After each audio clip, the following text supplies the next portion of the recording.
Әлеуметтік желіге тәуелділік немесе думскроллингтан қалай құтылуға болады?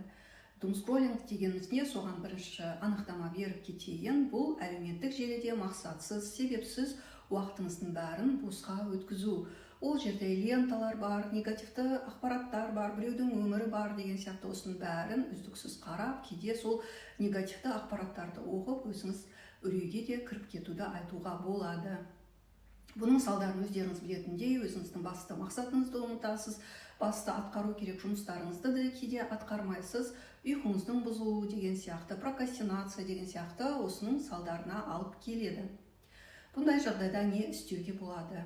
Өзіңіздің телефоныңызды ақ және қара фонға ауыстыру керек. Себебі өйткені біздің миымыз осы әлеуметтік желідегі түрлі түсті видеолар болсын, картиналар болсын, соны қараған кезде бізде мида дофамин бөлінеді. Дофамин гормоны бұл қуаныш гормоны.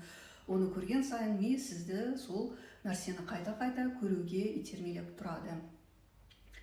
Ол жайында сіздің сол телефоныңызды қалай сол режимге ауыстыру керегін төменде постта қарасаңыз болады. Бұл көбінесе сіз басты жұмысыңызды атқару керек болған кезде басқа нәрселерге алаңдамауыңызды, немесе жатар алдында ұйқыңыз бұзылмас үшін осы кездері және де бір істі атқару керек болған кезде осы режимге ауыстырсаңыз болады.